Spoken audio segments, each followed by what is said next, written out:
Hello students, welcome to Accountestic. बेटा last video में अपन ने छोटे छोटे टॉपिक शेयर कैपिटल के सारे कवर अप करे थे, जिसमें अपन ने कॉल इन एरियर सीखा था, कॉल इन एडवांस सीखा था, प्रीमियम के साथ कैसे करते हैं वो चीज़ सीखी थी अपन ने।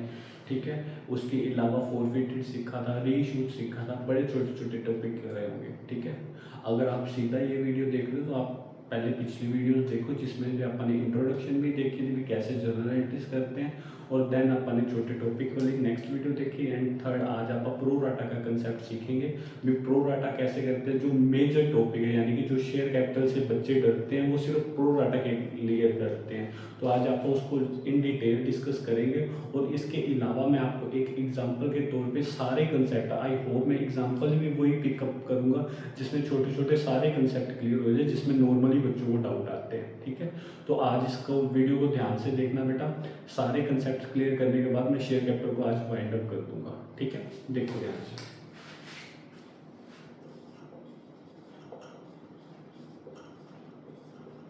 अब प्रो राटा बेटा ध्यान से सुनना। प्रो राटा सिर्फ उन्हीं शेयर्स के होंगे जो जब जब पैसे अपने ओवर सब्सक्राइब आएंगे। I repeat, under subscribe and at fully subscribe वाले कंडीशन में प्रो राटा अलाउड ही नहीं होगा, ये कंसेप्ट लगेगा ही नहीं। लेकिन सिर्फ कहाँ लगेगा, जब अपना कंसेप्ट आएगा ओवर सब्सक्रिप्शन, यानी कि जब जब आप ओवर सब्सक्राइब करेंगे तभी तभी प्रो राटा आएगा। अब इसके लिए ना याद रखना या कैलकुलेशन करना ना थोड़ा सा टिपिकल हो जाता है, लेकिन ना उसको ईजी करने के लिए ना आप एक पर्टिकुलर टेबल के बिहाफ पे समझेंगे।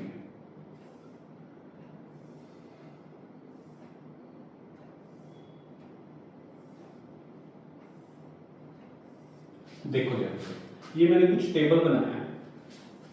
क्या कर रहा हूं मैं, देखो सबसे पहले आप लिखेंगे यहाँ पे अप्लाइड शेयर, देन लिखेंगे अलॉटेड शेयर जितने अपने को टोटल अलॉट हुए, फिर आप निकालेंगे एक्सेस शेयर, और देन निकालेंगे आप एक्सेस मनी, देन आप लिखेंगे share allotment, share first call, share second call, and last आप लिखेंगे बैंक। ठीक है, ये मैंने कुछ एक फॉर्मेट बनाया है प्रो राटा के। अब देखो फॉर एग्जांपल से टोटल लोगों ने अप्लाई, आपने अलॉट कितने करे, अलॉट मतलब जो आपने इशू करने हैं मैक्सिमम से मैक्सिमम, आप मैक्सिमम से मैक्सिमम कितने इशू कर सकते हैं। ठीक है, 4 से मैंने इशू करे अपने 10,000। ठीक है, मैंने कितने इशू करे 10,000। लोगों ने कितने अप्लाई कर दिए, लोगों ने अप्लाई कर दिए से 50,000 एग्जाम्पल। लोगों ने कितने अप्लाई कर दिए 50,000। Sir how it is possible better, अगर सपोज 5 बंदों ने अप्लाई कर दिए 10,000 के, तो उनको थोड़ी पता कि किसी और ने भी अप्लाई करे हुए, राइट, तो यानी कि ओवर सब्सक्रिप्शन को हो सकता है। ठीक है, अब जो अपनी कैपिटल है वो से है 10 रुपीज। ठीक है, मैं 10 रुपीज कैसे मंगवा रहा हूँ, 532 के बेसिस पर मंगवा रहा हूँ। ठीक है, अब देखो ध्यान से, मैंने अलॉटेड कितने करे 10,000, लेकिन लोगों ने कितने अप्लाई करे 40,000। क्लियर होगी बात। मैंने मैक्सिमम कितने शेयर दे सकता हूँ बेटा, मैं 10,000 शेयर दे सकता हूँ, मैं इससे ज़्यादा शेयर नहीं दे सकता, लेकिन लोगों ने ज़्यादा कर दिया, तो यानी कि ये फुली ओवर सब्सक्राइब वाला टॉपिक आ गया। ठीक है, अब देखो एक्सेस शेयर कितने आ गए, एक्सेस शेयर देखो ध्यान से 40,000 आ गए, क्योंकि 10,000 तो सभी ने करना ही करना है, यानी कि एक्सेस शेयर जो मेरे पास है वो कितने हैं 40,000। अब जो एक्सेस मनी निकालनी है बेटा वो एप्लीकेशन के बेसिस पे निकलेगी।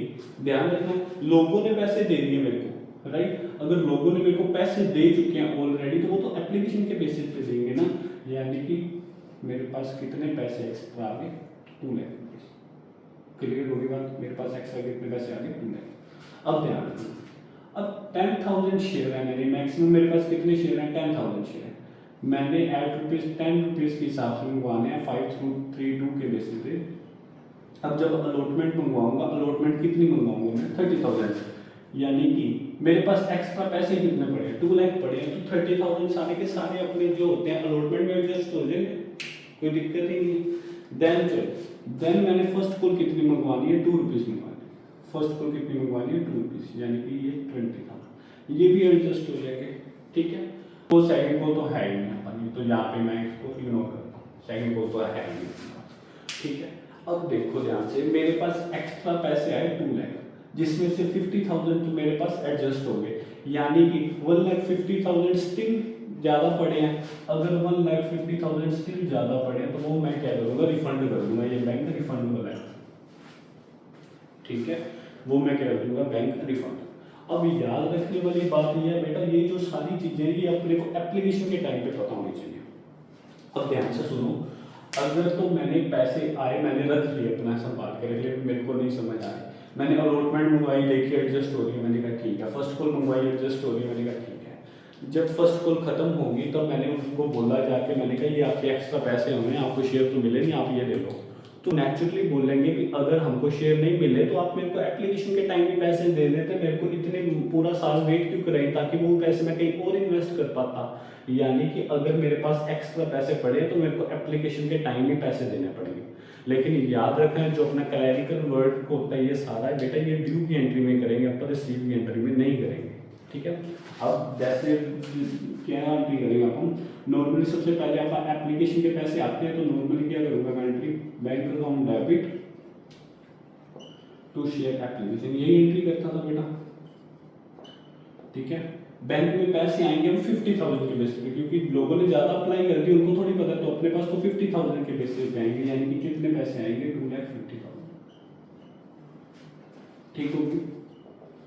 अब जब ड्यू की एंट्री करूंगा तभी मेरे को सारा कुछ आइडिया होना चाहिए। देखो ध्यान से, शेयर एप्लीकेशन मेरे पास 250 आए क्रेडिट, तो 250 डेबिट कर दें, लेकिन कैपिटल कितनी बनेगी, कैपिटल को जितनी मेरे शेयर है तो उसके बेसिस पे देखूंगा ना, 5 के बेसिस पे, यानी कि मेरी कैपिटल कितनी बनती है एप्लीकेशन के टाइम पे, 50,000, ठीक होगी। यानी कि मेरे पास 2 लाख एक्स्ट्रा पैसे आएंगे, तो वो कहाँ से देखूंगा, मैं यहाँ से देखूंगा। देखो ध्यान से, 30,000 अलॉटमेंट में एडजस्ट हो गए और 20,000 फर्स्ट कॉल में एडजस्ट हो गए।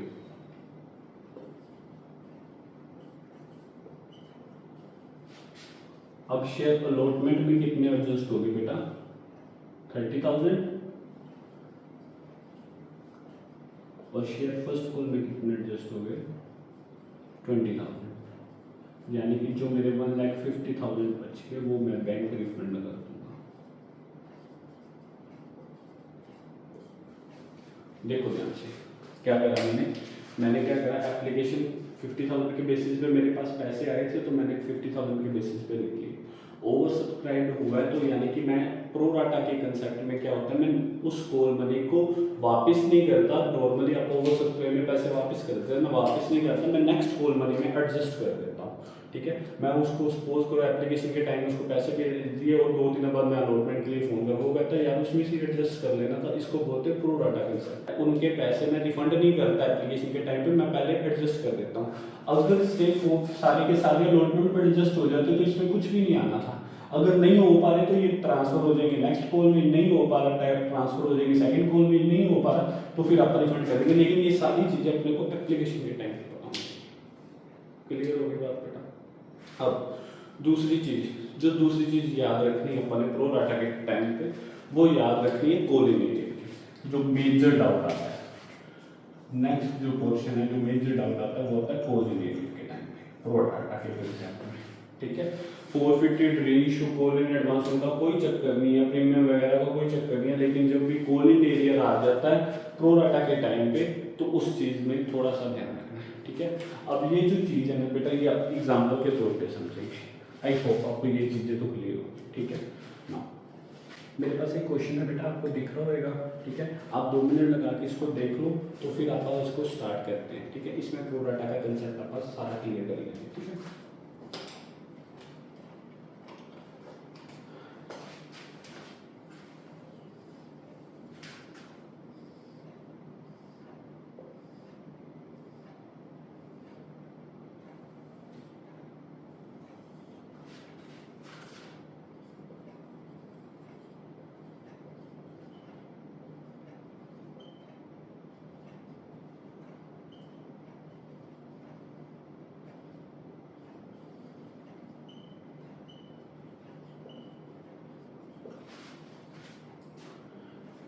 अब देखो बेटा ध्यान से, कहता है एक कंपनी है जिसके पास कितने शेयर है बेटा, 30,000 शेयर है, ठीक है। उसने करे 10 रुपीज के ईच, ठीक है। 10 रुपीज के इशू करे, कैसे कैसे मंगवा रहा है वो, नॉर्मली 3 रुपीज़ आप एप्लीकेशन के टाइम पे मंगवा रहा है, 4 रुपीज़ अलॉटमेंट के, 2 रुपीज़ फर्स्ट कॉल के, एंड जो बाकी बच गया वो बच गया अपना 1 रुपीज़, दैट इज वो सेकंड कॉल पे मंगवा रहा है। ठीक है, अब देखो ध्यान से, लेकिन जो एप्लीकेशन कितनी रिसीव होगी अपने पास 33,000, यानी कि ओवर सब्सक्राइब आ गया। ठीक है, आगे कह रहे हैं जो कुछ बेसिस पे अपन ने अलॉटमेंट दी है, जैसे 21,000 को फुल दे दी और 12,000 को 9,000 दी, यानी कि ये आगे भी बोल रहा है, कहता है excess money was utilized toward allotment money, यानी कि अलॉटमेंट में कब आप ट्रांसफर करते हैं, जब आप प्रो राटा का कंसेप्ट करते हैं। देखो ध्यान से, टोटल शेयर मेरे पास है 30,000, लेकिन मेरे पास पब्लिक ने दिए कितने, 33,000। अब देखो वो कहता है 21,000 को तो फुल दे दो, यानी कि इनका तो कोई दिक्कत ही नहीं है। ये बेटा बनाते हैं, इसको बोलते हैं अपन स्लॉट। अब सेकंड स्लॉट में वो बोलता है कि जो 12,000 है ना, उनको आपने देने 9,000 शेयर। क्लियर होगी बात बेटा, दो स्लॉट बन गए अपने पास, एक तो फुली सब्सक्राइब वाला हो गया, एक इसमें से ओवर सब्सक्राइब वाला हो गया, यानी कि एक्सेस शेयर कितने आ गए मेरे 3,000। एप्लीकेशन के बेसिस पे मेरे पास एक्सेस मनी कितनी आ गई, 9,000। अब मैं चेक करूंगा कि अलॉटमेंट में सारे पैसे एडजस्ट हो सकते हैं कि नहीं। फोर से 9,000 शेयर थे, 4 रुपीज़ के हिसाब से मंगवाने, यानी कि 36,000 मंगवाने, 3 रुपीज़, यानी कि 9,000 मेरे पास ऑलरेडी पड़े हैं, यानी कि ये सारे के सारे एडजस्ट हो सकते हैं, कोई दिक्कत नहीं है, यानी कि बैंक में कोई एंट्री का ट्रांसफर नहीं करेगा।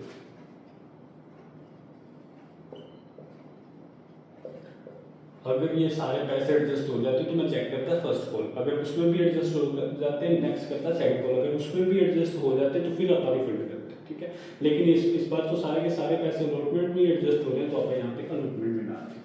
अब चलो एंट्री पे आते हैं, bank account debit to share application. Application के टाइम तो बेटा जिन्होंने अप्लाई करे उसके बेसिस पे देखेंगे, 33,000 है, 3 रुपीज़ के हिसाब से उन्होंने अप्लाई करे, यानी कि कितने अप्लाई करे उन्होंने बेटा, 99। ठीक है, देन जब एप्लीकेशन आ गई मेरे पास, तब मैंने चेक करे भी हाँ कैसे कैसे मेरी कैपिटल कितनी बनती है। 99,000 पैसे टोटल मेरे पास आए, मैंने कैपिटल देखा 30,000 के बेसिस पे मेरी कैपिटल तो 90,000 बनती है, यानी कि जो 9,000 टैक्स का पैसा एडजस्ट हुआ है वो किसमें लिखेंगे आप, शेयर अलॉटमेंट। ठीक होगी बेटा बात। देन अलॉटमेंट ड्यू करते हैं आप, अलॉटमेंट ड्यू करने की एंट्री क्या करते हैं आप, share allotment account debit to share capital. अब याद रखना एप्लीकेशन के अलावा जो पैसे बचेंगे वो सारे के सारे आप 30,000 के बेसिस पे मंगवाएंगे। 30,000 के बेसिस पे 4 रुपीज़ मंगवाने हैं, यानी कि 1,20,000 में। क्लियर होगी बात बेटा। अब चलो bank account debit colon arrears account debit to share allotment. सबसे पहले देखो 1,20,000 मंगवाने थे, जिसमें से 9,000 तो मेरे पास ऑलरेडी आ चुके हैं। ठीक है, 1,20,000 मंगवाने थे, यानी कि 9,000 मेरे पास ऑलरेडी आ चुके हुए हैं, यानी कि मेरे पास कितने आएंगे, 1,11,000 रुपीज़ और आएंगे। ठीक होगी बात। अब सुनो ध्यान से, वो कहता है रवि एक पर्सन है जिसको मिले थे 900 शेयर, जिसको अलॉट हुए थे 900 शेयर, वो लाइज करता है 12,000 वाले ग्रुप में, यानी कि ये वाले स्लॉट में वो लाइज करता है। तो उसने क्या करा, उसने अलॉटमेंट मनी नहीं दी और साथ में अपनी कॉल मनी भी नहीं दी। ध्यान से सुनना बात, उसने कॉल मनी भी नहीं दी और अलॉटमेंट मनी भी नहीं दी। देखो बेटा ध्यान से, अगर कोई पर्सन है उसके सपोज उन्होंने बोले 900 शेयर उसको मिले हैं और वो लाइज करता है ये वाले ग्रुप में, अगर तो 21,000 वाले में करता होता तो कुछ नहीं करता, मैं 4 रुपीज़ अलॉटमेंट के मंगवाने 3600 उसने नहीं दिए, तो मैं कॉल इन एरिया 3600 डाल देता, यहाँ तक कोई दिक्कत नहीं है। अब वो लाइज करता है ये वाले ग्रुप में, ये वाला ग्रुप है प्रो राटा वाला।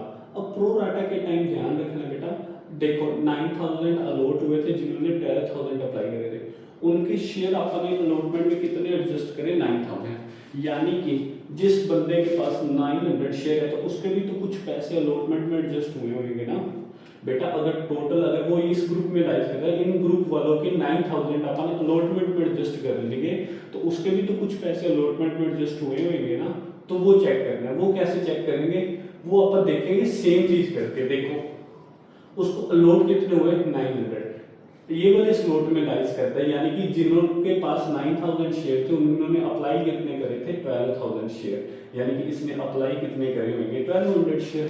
एक्सेस शेयर इसके कितने होंगे 300, एक्सेस मनी कितनी होगी इसकी 900, यानी कि इसके 900 रुपीज अपने पास ऑलरेडी आ चुके हुए हैं, इसके अपने पास 900 ऑलरेडी आ चुके हैं। अब अगर 3600 मैंने अलॉटमेंट के मंगवाने थे, 900 तो प्रो राटा के बेसिस पे ऑलरेडी मेरे पास आ चुके हुए हैं, ठीक है। यानी कि अब मैंने इसके पास से कितने मंगवाने थे 2700 अलॉटमेंट के मंगवाने थे जो इसने नहीं दिए, यानी कि कोलिनेरियर कितना आएगा 2700, ठीक होगी बात। यानी कि बैंक में कितना आ जाएगा 1। ध्यान से सुनना पार्ट बेटा, अगर तो वो कहता ये वाले ग्रुप में फिर तो कोई दिक्कत ही नहीं थी, 9,436 मैंने कोलिनेरियर डाल देते थे, लेकिन वो कहता वो लाइज करता है ये वाले ग्रुप में, यानी कि ये तो प्रो राटा वाला है, जिनके पास 9000 शेयर है उन्होंने अप्लाई करे थे 12000 और उसके अपने एडजस्ट करे 9000 शेयर, यानी कि वो भी तो अगर इस कैटेगरी में आया है तो होता है तो उसका भी तो नेचुरली कुछ ना कुछ पैसे तो अपने एडजस्ट हुए होंगे ना, वो कैसे करा अपने अलॉटेड थे 900 तो यानी कि 9000 वाले कैटेगरी में था तो उसने अप्लाई कितने करे होंगे 1200 शेयर, ठीक है। तो एक्सेस शेयर अपने 300 एक्सेस मनी एंड अलॉटमेंट कितने आ गए 900। देखो बेटा अगर जिन्होंने 12000 अप्लाई करे थे उनको 900 मिल रहा है, सेम 1200 अप्लाई करेंगे तभी उसको 900 मिले होंगे ना, ठीक है।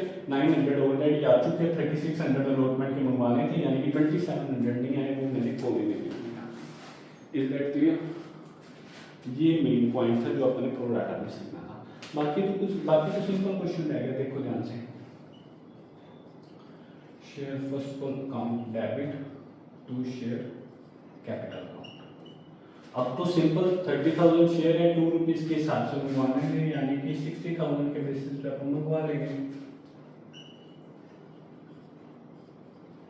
अब उसने बोला अलॉटमेंट के साथ साथ उसने फर्स्ट कॉल भी नहीं दी, अब अगर उसने फर्स्ट कॉल नहीं दी तो यहाँ पे भी आप क्या लिख देंगे कोलिनेरियर्स, लेकिन इस बार ये चीजें करने की जरूरत नहीं है क्योंकि उसने तो 2700 ऑलरेडी अलॉटमेंट के लिए दिए तो फर्स्ट कॉल, और सेकंड थिंग फर्स्ट कॉल तो वैसे नहीं एडजस्ट हो रही, तो आप क्यों देखेंगे इसका, सिंपल देखेंगे कितने शेयर है इसके पास 900 शेयर है, उसने कितने रुपीज नहीं दिए 2 रुपीज नहीं दिए, यानी कि कितने पैसे नहीं दिए 1800, ये तो मैंने टोटल मंगा दिए थे 60,000, ठीक है, यानी कि उसने कितने पैसे मेरे पास दिए 58,000। क्लियर होगी बात बेटा। सेम आप सेकंड कॉल पे देखते हैं, share second call account debit to share capital account, कितने मंगवाने बेटा 1 रुपीज मंगवाने हैं, टोटल कितने शेयर है 30,000 शेयर है 30,000, ठीक हो गए।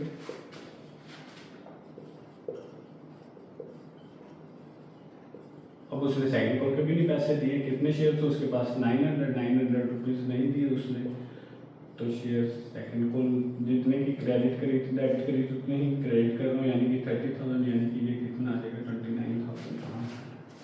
क्लियर होगी बात बेटा यहाँ तक। नेक्स्ट उसके बाद कहता है हिज शेयर फोरफिटेड करो, फोरफिटेड अपने को पता है, आप कैपिटल क्या करेंगे डेबिट कर देंगे और कोलिनेरियर क्या करेंगे कैंसिल कर देंगे, और जो पैसे आए हैं उसके तो वो क्या कर लेंगे आप फोरफिटेड।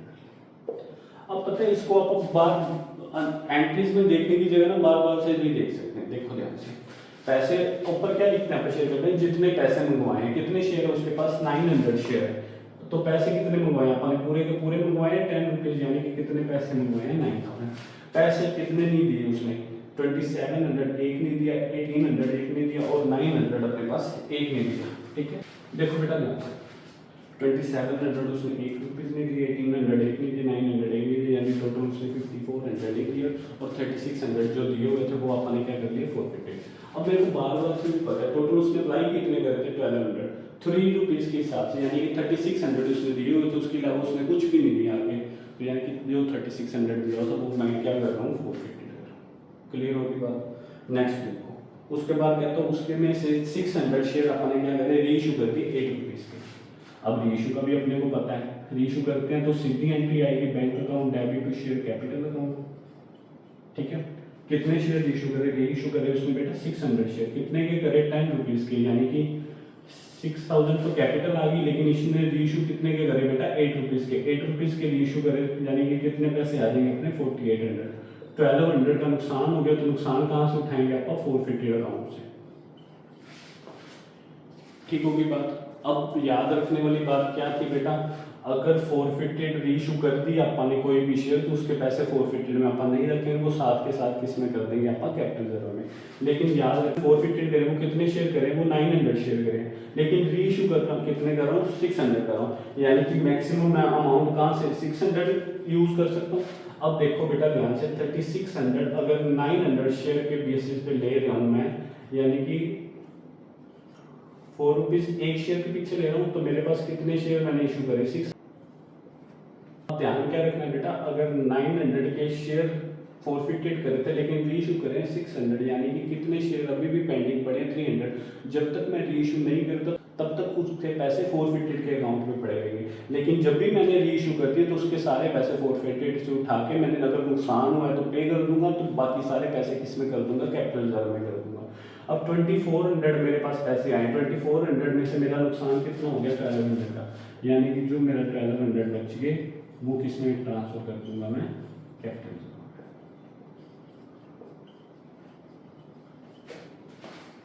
तो आप फटाफट सारी चीजें वाइंड अप करते हैं। सबसे पहले जब भी कोलिनियर एरियर होएगी तभी आप शेयर फोरफिटेड करेंगे।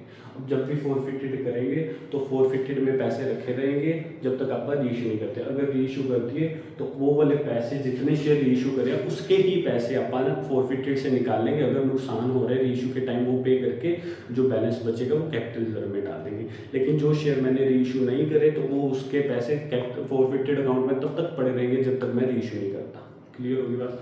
अब आता हूँ मैं पॉइंट प्रो राटा पे। प्रो राटा क्या कहता था कि आप रिफंड ना करो, आप नेक्स्ट कॉल मनी में एडजस्ट कर दो। आपा ने नेक्स्ट कॉल मनी में एडजस्ट कर दिए, आपा ने देखा अलॉटमेंट में एडजस्ट कर दिया बेटा। अब अगर अलॉटमेंट में एडजस्ट कर दिया, अगर तो सारे पैसे एडजस्ट हो गए जैसे यहाँ पे हो गए तो ठीक है, अगर ना होते तो फर्स्ट कॉल में एडजस्ट कर देता, फर्स्ट कॉल में भी हो जाते तो फिर सेकंड कॉल में कर देता, अगर सेकंड कॉल में भी एडजस्ट हो जाते तो मैं रिफंड कर देता। लेकिन रिफंड बिल्कुल एंड प्रोसेस है, ठीक है। और अगर ये सारी चीजें मेरे को एप्लीकेशन के टाइम पे पता होनी चाहिए। अगर फर्स्ट कॉल आती तो मैं फर्स्ट कॉल यहाँ पे लिख देता, सेकंड कॉल आती सेकंड कॉल भी, और बैंक को भी यहाँ पे लिखता, यानी कि ये सारा प्रोसीजर मेरे को एप्लीकेशन के टाइम पे पता होना चाहिए। मेरे को पता था 9000 इसके ऑलरेडी एडजस्ट हो जाएगी तो मैंने यहाँ पे 9000 लिख दिया, ठीक है। लेकिन अब सेकंड पॉइंट प्रो राटा का क्या कहता है भी जो पैसे एडजस्ट हुए हैं उस टाइम पे अगर किसी ने पैसे नहीं दिए तो उसके भी पैसे एडजस्ट हुए होंगे, ये चीज याद रखनी है।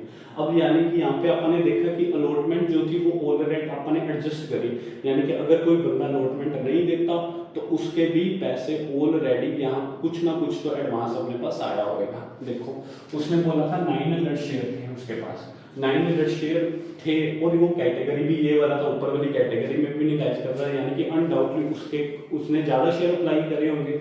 ज़्यादा शेयर मैंने देखे 9000 जिसने अप्लाई करे, जिसको मिले थे उसने अप्लाई कितने करे थे? 12000, यानी कि जिसको 900 शेयर अप्लाई करे मिले हैं उसके कितने अप्लाई करे होंगे? 1200।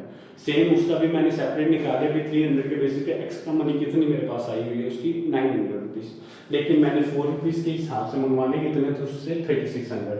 अगर प्रो राटा ना होता तो मैं यहाँ पे कोलिनियर 3600 लिख देता, लेकिन प्रो राटा है तो उसके 900 ऑलरेडी आ चुके हुए हैं तो 2700 मैं यहाँ पे लिख दूंगा। Is that clear? ये तो था प्रो राटा। बाकी बिल्कुल फ्लैट सिंपल क्वेश्चन तो आप फोरफिटेड और रीइशू में लिखते हैं, ठीक है। आई होप आपको ये वाला क्वेश्चन सारा समझ में आया होगा, ठीक है। छोटी छोटी बातें बेटा ध्यान रखने वाली हैं और यहाँ पे कैपिटल रिजर्व पे अपना चैप्टर अपना क्वेश्चन वाइंड अप होगा। आई होप आपको ये सब कुछ समझ में आया होगा, ठीक है। अब इसके अलावा ना कई बार बेटा क्या होता है, कई बार ना आप वेंडर को इशू कर देते हैं अपने शेयर, वेंडर को इशू करते हैं। वेंडर मतलब क्या होता है, जो भी अपना शॉपकीपर या जिससे भी कोई एसेट वगैरह आप परचेज करते हैं उसको आप वेंडर बोलते हैं, ठीक है। अब अगर वेंडर को इशू करते हैं तो ना तो वो आप एप्लीकेशन लोड में यानी इंस्टॉलमेंट में पैसे होंगे, ठीक है। एक तो खुद अपने पैसे देने, अब पैसे नहीं दे पा रहे आप उसकी वजह से आप उसको क्या कर देंगे, आप उसको कैपिटल दे देंगे। अब देखते हैं वेंडर की एंट्री कैसे करते हैं बेटा। अगर आप वेंडर को शेयर इशू करते हैं, सबसे पहले तो कोई एसेट आपने परचेज करें, एसेट परचेज करें तो एसेट अकाउंट डेबिट हो जाएगा, टू क्या कर दूंगा उस वेंडर का नेम, ठीक है। अब वेंडर को कैंसिल करके उसको क्या दे दूंगा मैं, कैश तो है नहीं मेरे पास तो मैं क्या कर दूंगा उसको शेयर कैपिटल दे दूंगा। ये नॉर्मली कुछ बात कई बार आता है। एक आता है बेटा sweat equity share, short note पूछ लेते हैं कई बार भी स्वेट इक्विटी शेयर क्या होते हैं। स्वेट का मतलब पता है आपको? पसीना, ठीक है। Now point is that sweat equity share वो वाले शेयर होते हैं जो आप अपने एम्प्लॉयज़ को देते हैं। स्वेट इक्विटी शेयर वो वाले शेयर होते हैं जो आप अपने एम्प्लॉयज़ को दे देते हैं। कैसे देते हैं? As a award of honour भी दे सकते हैं, एज ए प्रमोशन भी दे सकते हैं, जैसे मर्जी आप लगा के अपने जो अपने बेहतरीन एम्प्लॉई हैं आप उनको आप शेयर इशू कर देते हैं। कैसे करेंगे आप इशू? फोर से 10 रुपीज़ का शेयर है तो वो क्या करेगी कंपनी बोलेगी 5 रुपीज़ मैं डाल रही हूँ और 5 रुपीज़ तू डाल दे, यानी कि जो मार्केट में 10 रुपीज़ का शेयर है तेरे को 5 रुपीज़ में मिल रहा है तो वो 5 रुपीज़ का लेके उसको 5 रुपये कंपनी खुद अपने पैसों से डालेगी। अब ये जो शेयर होते हैं इसको आप बोलते हैं स्वेट इक्विटी शेयर, ठीक है। आई होप आपको सारा शेयर कैपिटल का टॉपिक समझ में आया होगा। आई थिंक मैंने सारे पॉइंट्स कवर अप करवा दिया, लेकिन अगर आपको फिर भी लगता है कोई पॉइंट रह गया तो आप मेरे को बता सकते हैं, मैं उसके लिए सेपरेट वीडियो बना दूंगा, ठीक है। 3 वीडियोज़ में अपन ने अपना शेयर कैपिटल कंप्लीट करा। फर्स्ट वीडियो में अपन ने इंट्रोडक्शन और बेसिक जर्नल एंट्रीज देखी थी, सेकंड में अपन ने सारे छोटे मोटे टॉपिक देखे थे। अब इस वीडियो में अपन ने प्रो डाटा देखा और एक एग्जांपल भी अपन ने समझने की ट्राई करी भी कैसे क्वेश्चन होते हैं, ठीक है।